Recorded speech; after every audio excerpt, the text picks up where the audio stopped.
Hello, business people. How are you doing? I am your teacher and host of our podcast, Bruno Aguiar, and it's an immense pleasure to have you here on our podcast, Business English do Básico Avançado.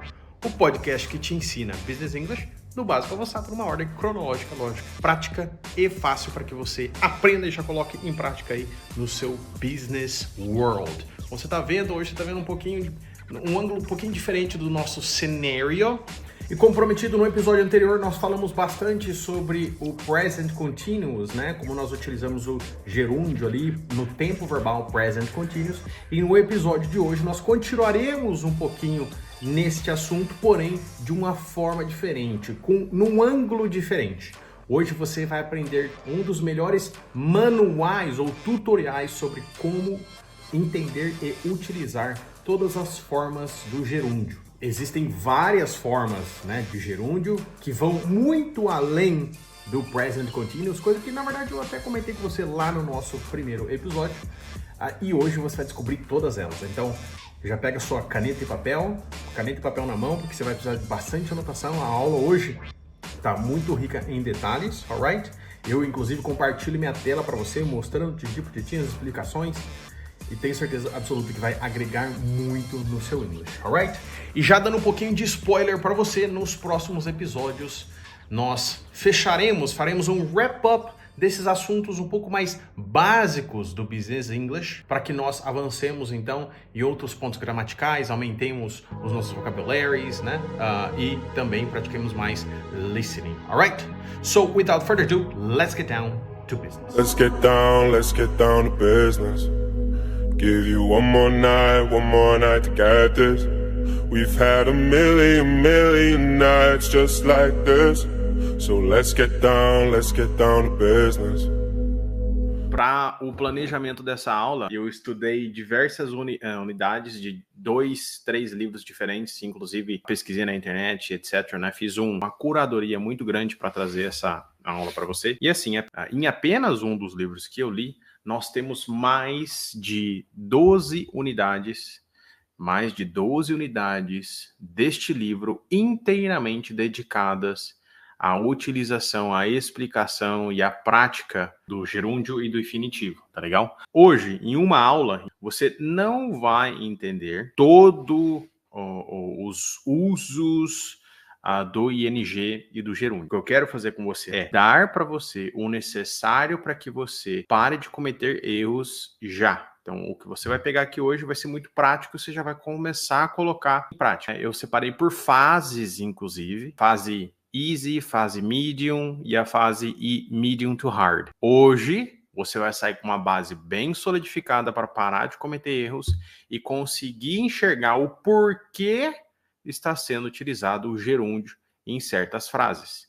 Maravilha? Estamos combinados? Vamos lá. A primeira fase, então, lembrando que eu dividi em 4 fases, mas pode ser que tenhamos mais. A primeira delas, da fase easy, nós utilizamos o gerúndio para dizermos uma ação contínua ou ações contínuas.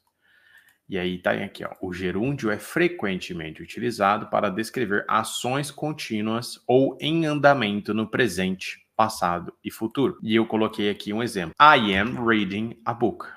I am reading a book. Então, esse aqui é o gerúndio do tempo verbal. Esse aqui é um tempo verbal contínuo. Aqui você tem um exemplo no presente. Eu vou te dar um exemplo no passado. I was reading a book. E aí eu vou te dar um exemplo no futuro. I will be reading a book. Então, ó, eu só conjuguei presente, passado e futuro. Não fiz mais nada, tá? Como que eu sei que é presente, passado e futuro? Muito simples, ó. É isso aqui que vai delimitar para você se é presente, passado e futuro, que é o verbo to be, né? Ó, eu estava lendo o livro. Eu estou lendo o livro. Eu estava lendo o livro. Eu estarei lendo um livro. Maravilha? Essa é a primeira utilização, então. Uma vez que você sabe que o gerúndio é principalmente utilizado em tempos verbais contínuos, a partir de hoje, toda vez que você olhar para uma frase que tem o ing, você tem que perguntar a você mesmo na sua cabecinha. Vamos fazer uma analogia com o bebê. O bebê, quando ele nasce, você não sabe o que ele está querendo quando ele chora, Né? Ele vai chorar, ele vai chorar. Na sua cabecinha, você vai perguntar para ele, por que você tá chorando, meu filho e minha filha? Ele não vai falar. Então você vai ter que passar um checklist na sua cabecinha. Vai falar assim, ó, ele já comeu? Beleza, então não é fome. Ele comeu alguma coisa que ele tem alergia? Beleza. Se não for isso, maravilha. Ele não tá chorando porque tá com alergia, tá doendo o estômago dele. Tem alguma coisa causando incômodo nesse bebê? Não, não tem. Agora, a última, esse bebê fez cocô? Ele tá sujo? Tá molhado? Aí você vai e vai checar a fraldinha. E aí você vai ver que, poxa, beleza, a fralda tá suja, vamos trocar. Trocou, acabou, parou de chorar. É a mesma coisa com o gerúndio. Toda vez que você olhar para uma sentença, essa é a primeira coisa que você tem que fazer. Olhou na sua cabecinha. Isso aqui é um tempo verbal? Sim. Maravilha, entendi. Isso aqui não é um tempo verbal? Maravilha, vamos para a próxima. Combinado? Segunda, ações simultâneas ou simultaneous actions. O gerúndio pode ser usado para mostrar que duas ações estão ocorrendo ao mesmo tempo. Por exemplo, while watching TV, I was eating dinner. Mas você vai perceber que a utilização ou a construção dessa sentença aqui, ela acaba caindo, né? Ela acaba voltando ou estando conectada com a primeira das utilizações aqui, com os tempos verbais, porque ele está utilizando o presente aqui, tá vendo? Presente e presente contínuo, entendeu? Então, assim, essa utilização são para ações simultâneas? São. Mas eu, Bruno, prefiro não pensar dessa forma. Eu prefiro pensar que ainda assim é um tempo verbal e que eu posso unir duas sentenças utilizando o mesmo tempo verbal. Maravilha? Cara, dois exemplos, né? Duas utilizações muito simples, por isso elas estão na fase easy. Sendo assim, então, agora a gente vai para a fase medium, onde a gente vai começar a dificultar a utilização do gerúndio.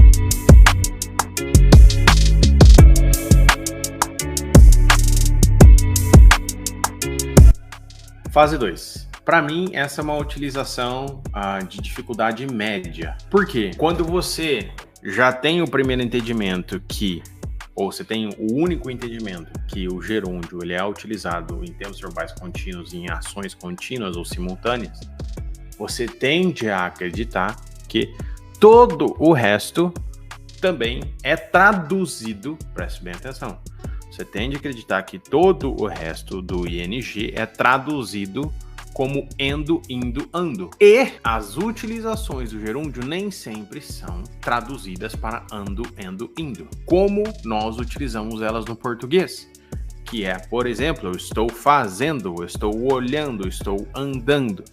Às vezes, como nós temos aqui na nossa fase 2, o gerúndio ele é meramente utilizado como um substantivo. O que é um substantivo? Uma palavra comum, uma coisa ou uma pessoa. Geralmente, eu gosto sempre de olhar para ele ou utilizar ele no início de sentenças.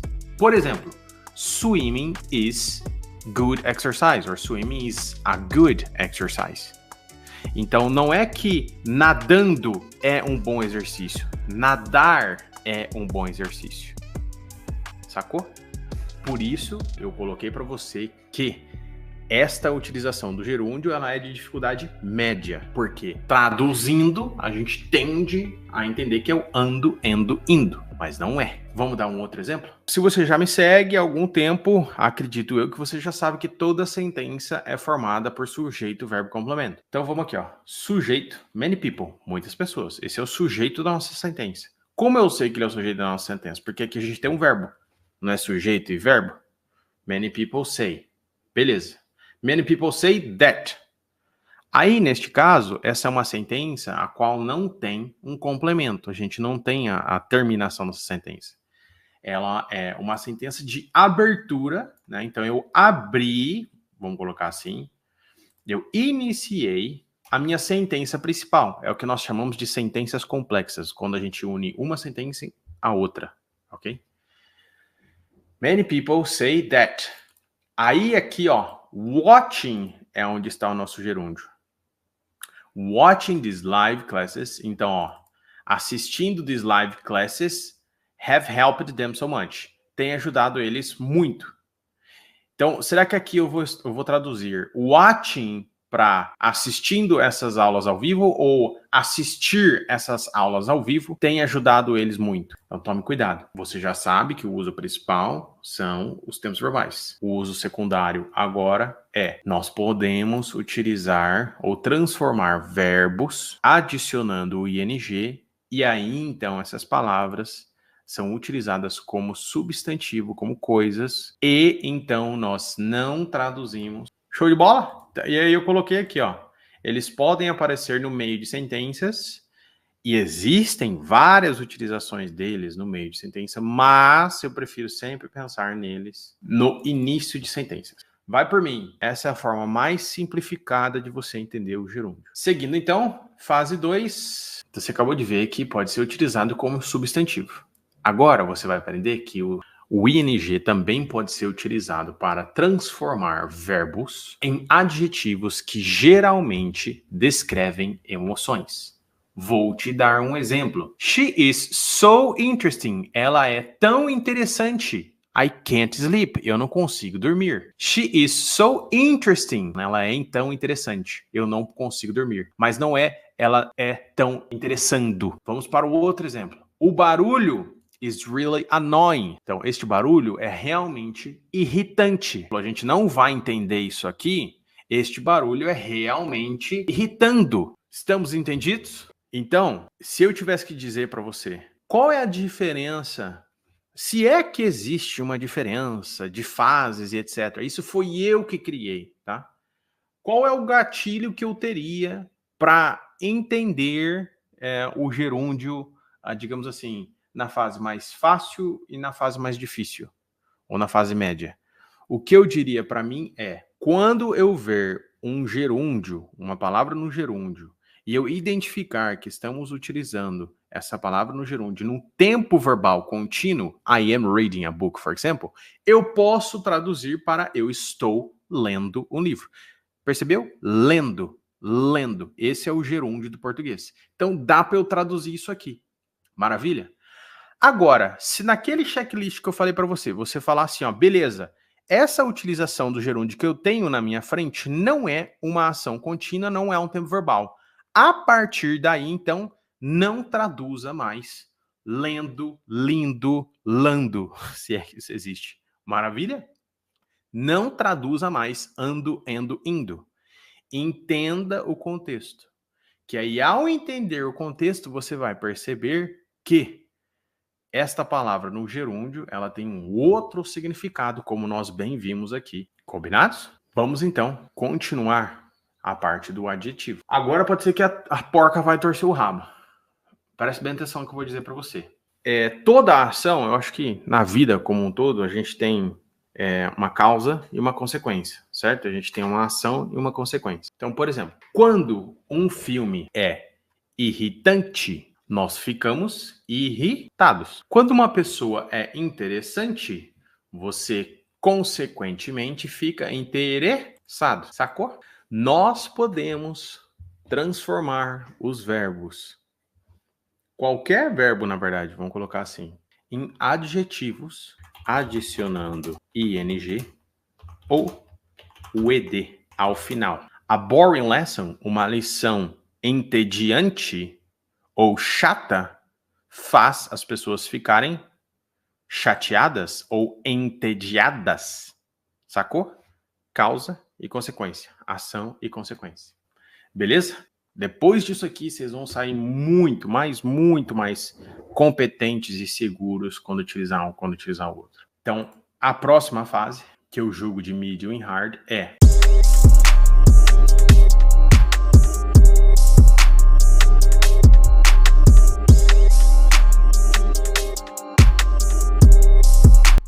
a próxima fase, que eu julgo de medium e hard, é após preposições. Muitas vezes o gerúndio é usado após preposições. Olha lá. Are you interested? Você está interessado em? Toda vez que a gente usa o verbo interessado, a preposição obrigatória após ele é o in. Toda vez que vocês disserem eu sou bom em alguma coisa, é I am good at.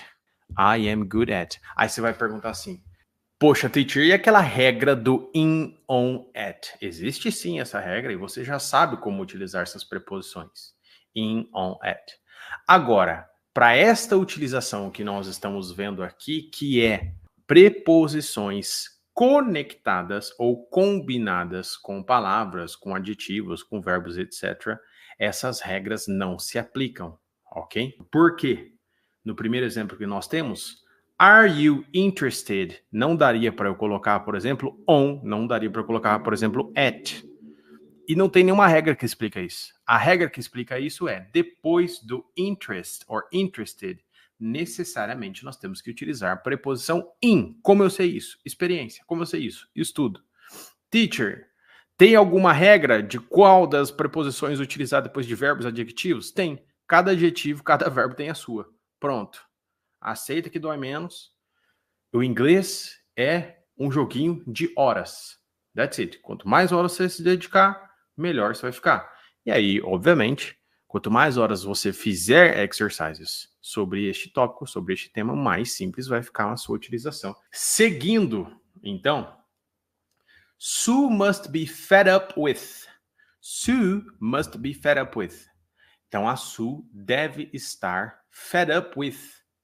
Fed up é um phrasal verb que é cheia, ó. E aí, quando a gente coloca o fed up with, é tipo, meu, eu tô cheia com aquilo ali. Eu tô de saco cheio daquela parada lá. Fed up with. Necessariamente, depois da palavra fed up, tem que vir with. E depois, necessariamente, dessa preposição aqui, ou dessas preposições que você está vendo aqui, a gente precisa utilizar ing nos verbos. Are you interested in working for us? Você está interessado em trabalhar para nós? Não tente ficar traduzindo toda vez. A diferença entre a fase is e as demais fases é que não dá para você traduzir nas demais fases. Ok? What are the advantages of? What are the advantages of? Quais são as vantagens em ter um carro? Não é tendo um carro. Thanks very much for inviting me to your party. Thanks very much for. O que vier depois tem que ter ing. Obrigado por me convidar. How about meeting? E se nos encontrarmos for lunch tomorrow? Why don't you go out instead of? Por que você não sai ao invés de sitting, instead of sitting, ao invés de sentar-se em casa o tempo todo? Tá vendo que todos os verbos aqui eles estão com ing, mas nenhum deles são traduzidos como ing? Carol went to work in spite of. A Carol foi para o trabalho apesar de feeling ill. Você já entendeu que não dá para traduzir? Você já entendeu que depois de uma preposition, o verbo tem que estar com ing. Estamos combinados?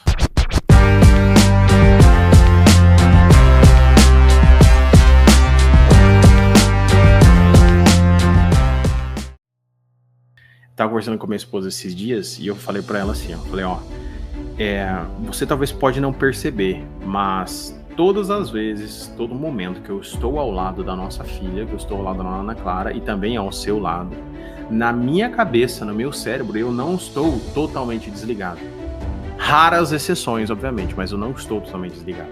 Na minha cabeça, vou te dar um exemplo, quando a gente vai ao cinema, dentro do cinema eu estou pensando, se acontecer um acidente aqui, como eu vou salvar a minha família? Se acontecer um acidente aqui, onde que é a porta de incêndio para eu sair com a minha família? Se acontecer um incêndio aqui, tem extintor?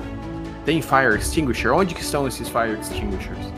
Ao lado das minhas meninas, eu sempre estou consciente do ambiente que me rodeia e do que pode acontecer, talvez, do que pode não acontecer. Não prevejo o futuro, não sou mãe de nada, nem quero ser, mas, porém, todavia, entretanto, é exatamente essa self-awareness, essa autoconsciência que você tem que ter com o seu inglês. Eu fazia muito esse exercise, esse tipo de exercício, quando eu estava estudando, quando eu era um office boy lá em 2011. Eu me lembro que eu ia aos bancos e, obviamente, que eu ia escutando podcast durante o caminho, eu ia escutando uma música que eu havia estudado, mas mais do que isso, andando, se eu estivesse andando, dirigindo, eu estava falando para mim. I am walking, I am riding, I am doing this, I'm gonna park my car, eu vou parar o meu carro, eu vou estacionar meu carro, eu vou ao banco, I'm gonna go to the bank. Tá vendo? Parece que eu tô só viajando na maionese, que eu tô quietão e tal. Não tô. Eu sempre estou tentando perceber uma oportunidade para ensinar algo para minha filha. E no seu caso, como no meu caso antigamente, você pode e tem sempre uma oportunidade para aprender consigo mesmo, que é essa autoconsciência. Então, não só, quando a gente diz imergir em inglês, a gente não está falando só de você ficar assistindo aula, de você fazer exercise e tal. Mas, na sua cabeça, o inglês está sempre batendo ali. Tic, entendeu?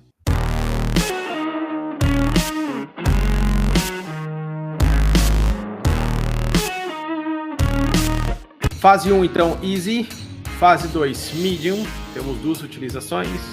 Fase 3, nós temos aqui após as prepositions, né, que talvez seja a mais difícil delas. Maravilha? Thank you very much. Bye bye. Have fun. Stay safe.